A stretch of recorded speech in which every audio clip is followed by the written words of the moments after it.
जय श्री कृष्ण भक्तों। श्रीमद् भागवत कथा के अपलोड के क्रम में आज हमारा विचार हुआ कि क्यों ना हम आपके समक्ष गोपी गीत का विरह से भरा हुआ प्रसंग रखा जाए। रास लीला के प्रसंग में जब गोपियों को थोड़ा अभिमान हुआ अपने सौंदर्य को लेकर के, जब मान हुआ उनके मन में, मान का संचार हुआ, तो भगवान उसी रास मंडल से अंतर्धान होते हैं। अब जैसे ही भगवान अंतरित हुए तो गोपियां विचलित हुई। गोपियां भगवान को ढूंढ रही हैं। जब ढूंढते ढूंढते विश्रांत भाव को प्राप्त हो गईं, तो गोपियों ने सोचा क्यों ना हम यहीं पर बैठ करके भगवान को पुकारें। तो गोपियों ने भगवान को बुलाना आरंभ किया है। तो ये श्रीमद् भागवत के 10वें स्कंद का जो 31वां अध्याय है, जिसे हम गोपी गीत के नाम से जानते हैं, तो गोपियों ने किस तरह भगवान को पुकारा है, यहाँ आपके समक्ष संस्कृत और हिंदी दोनों ही आपके समक्ष रखे जाने वाले हैं। पहले श्लोक पढ़ा जाए, उसके पश्चात उसका भाव आपके समक्ष रखा जाए, ये हमारा प्रयास है। तो आइए। जयते तेधिकम् जन्मनां व्रजः श्रयत इन्दिरा शाश्वतत्रहि दयितदृश्यताम् देक्षुतावकास्त्वयि धृतासवस्त्वां विचिन्वते। गोपियां कहने लगे, प्यारे, तुम्हारे जन्म के कारण वैकुंठ आदि लोकों से भी ब्रज की महिमा बढ़ गई है। तभी तो सौंदर्य और मृदुलता की देवी लक्ष्मी जी अपना निवास स्थान वैकुंठ छोड़ करके यहीं पर अर्थात ब्रज में ही नित्य निरंतर निवास करने लगी हैं। इसी ब्रज की सेवा करने लगी हैं। परंतु प्रियतम देखो, ये गोपियां जिन्होंने तुम्हारे चरणों में ही अपने प्राण समर्पित कर रखे हैं, वन मन में भटक कर तुम्हें ढूंढ रही हैं। और दूसरे श्लोक में गोपियां कह रही हैं, शरदोदाशये साधुजात सत सरसिजोदर श्रीमुषादृशा सुरतनाथ ते शुल्कदासिका वरद निघ्नतो नेह किं वदः। हमारे प्रेम पूर्ण हृदय के स्वामी, हम तुम्हारी बिना मोल की दासी, अशुल्क दासी। तुम शरतकालीन जलाशय में सुंदर से सुंदर सरसिज की कर्णिका के सौंदर्य को चुराने वाले नेत्रों से हमें घायल कर चुके हो। हमारे मनोरथ पूर्ण करने वाले प्राणेश्वर, क्या नेत्रों से मारना वध नहीं है? अस्त्रों से हत्या करना ही वध है। गोपियां आगे कहती हैं, विषजलाप्ययाम् व्यालरापहृताम् वक्षसान् वर्षमारुतान् वैद्युतानलान् वृषमयात्मजान् विश्वतो भयाद् ऋषभते वयं रक्षितामः। गोपियां कहती हैं, हे पुरुष शिरोमणे, यमुना जी के विषैले जल से होने वाले मृत्यु, अजगर के रूप में खाने वाले अघासुर, इंद्र की वर्षा, आंधी, बिजली, दावानल, वृषभासुर और व्योमासुर आदि से एवं भिन्न भिन्न अवसरों पर सब प्रकार के भयों से तुमने बार बार हम लोगों की रक्षा की है। न खलु गोपिका नंदनो भवा नखिल देहिनामंतरात्मदृक् विखन सार्थितो विश्वगोप्तये सख उदेयिवान् सात्वतां कुले। तुम केवल यशोदा नंदन ही नहीं हो, समस्त शरीरधारियों के हृदय में रहने वाले उनके साक्षी हो, अंतर्यामी हो। सखे ब्रह्मा जी की प्रार्थना से विश्व की रक्षा करने के लिए तुम यदुवंश में अवतीर्ण हुए हो। विरचिता भयं वृष्णिधुर्यते चरणमीयुषां संसृतेर्भयां करसरोरुहं कान्तकामदं शिरसि देहिनः श्रीकरग्रहम्। अपने प्रेमियों की अभिलाषा पूर्ण करने वालों में अग्रगण्य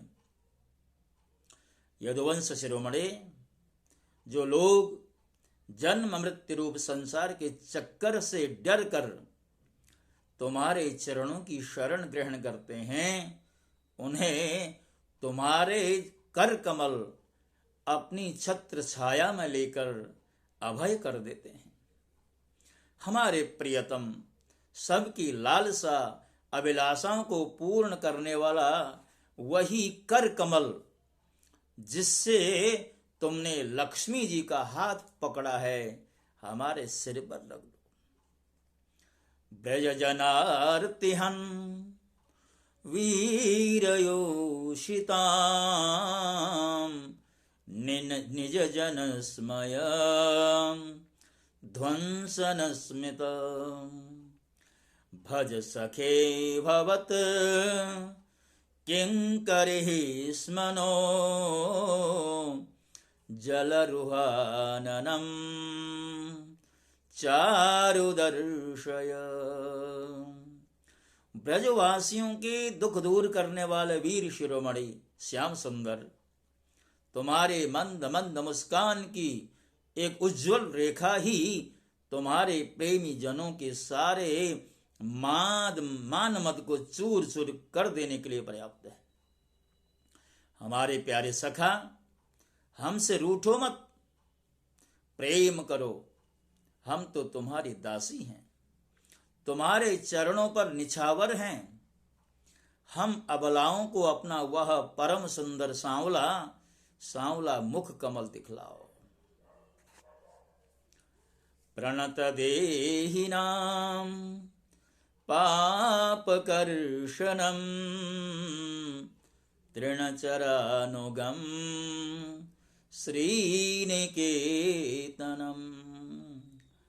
फणिफणार्पितं ते पदाम्बुजं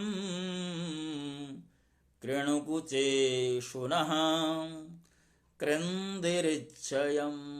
तुम्हारे चरण कमल शरणागत प्राणियों के सारे पापों को नष्ट कर देते हैं।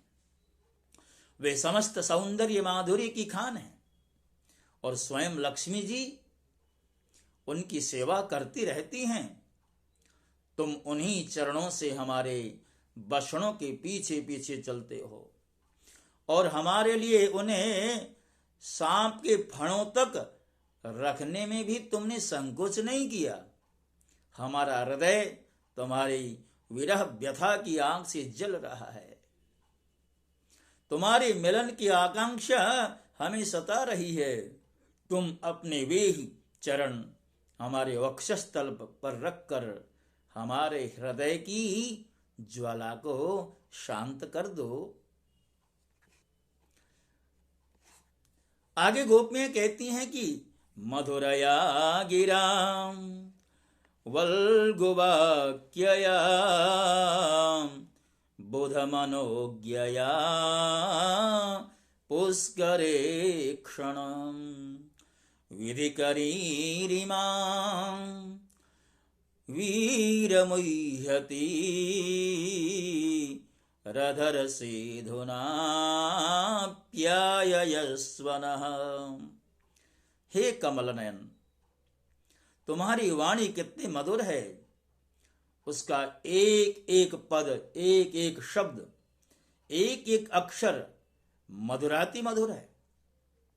बड़े बड़े विद्वान उसमें रम जाते हैं, उस पर अपना सर्वस्व निछावर कर देते हैं। तुम्हारी उसी वाणी का रसास्वादन करके तुम्हारी आज्ञाकारिणी दासी गोपियां मोहित हो रही हैं। दानवीर, अब तुम अपना दिव्य अमृत से भी मधुर अधर रस पिलाकर हमें जीवन दान दे दो, हमें तृप्त कर दो। तब कथामृतम तप्त जीवनम कविभिरीडितम कल्मषापहम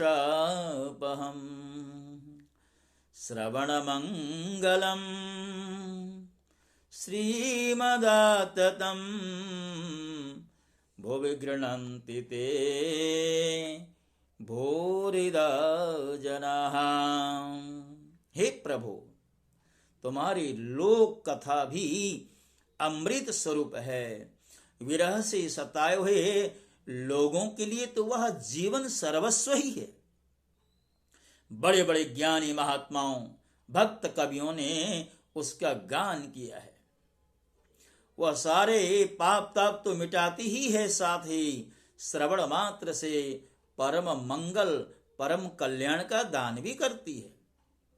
वह परम सुंदर, परम मधुर और बहुत विस्तृत भी है।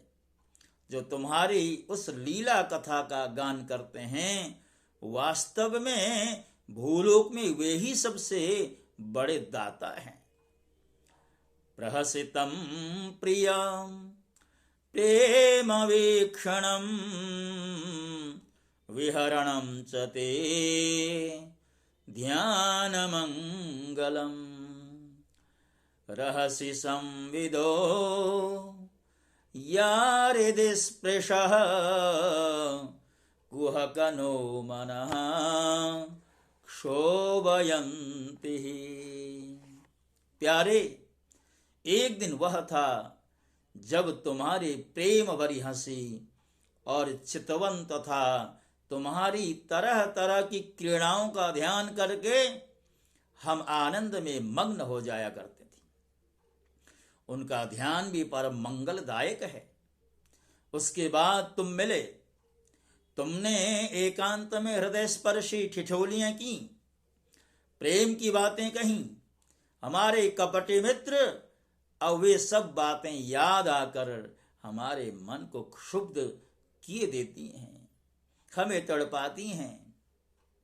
चलसि यद ब्रजाचारयन् पशून् नलिन सुंदरम नाथ ते पदम शीलतृणांकुरैः सीदतीति नः कलिलतां मनः कांत गच्छति।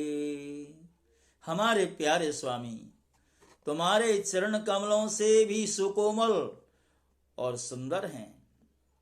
तुम्हारे जो चरण हैं कमल से भी सुकोमल हैं। कमल का पुष्प अपने आप में कितना कोमल होता है, किंतु तुम्हारे जो चरण हैं वो तो कमल पुष्प से भी कोमल हैं। जब तुम गौओं को चराने के लिए ब्रज से निकलते हो, तब यह सोच करके कि तुम्हारे वे युगल चरण कंकड़, तिनके और कुश कांटे गड़ जाने से कष्ट पाते होंगे, हमारा मन बेचैन हो जाता है, हमें बड़ा दुख होता है। दिन परीक्षये नीलकुंतलैर् वनरुहाननं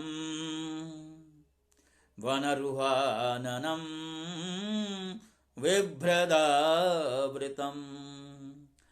घनरजस्वलं दर्शयन् मुहुर्मनसि न स्मरं वीरयच्छसि। दिन ढलने पर जब तुम वन से घर लौटते हो तो हम देखती हैं कि तुम्हारे मुख कमल पर नीली नीली अलकें लटक रही हैं और गौओं के खुर से उड़ उड़ कर घनी धूल पड़ी हुई है। हमारे वीर प्रियतम, तुम अपना वह सौंदर्य हमें दिखा दिखा कर हमारे हृदय में मिलन की आकांक्षा, प्रेम उत्पन्न करते हो। प्रणत कामदम पद्मजार्चितं धरणिमण्डनं ध्येयमापदि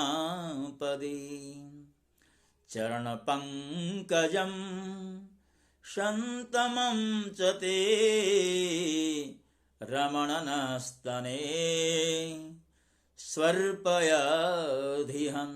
हे प्रियतम, एकमात्र तुम ही हमारे सारे दुखों को मिटाने वाले हो।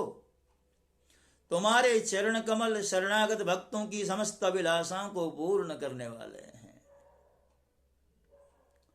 स्वयं लक्ष्मी जी उनकी सेवा करती हैं और पृथ्वी तो वे भूषण ही हैं पृथ्वी के।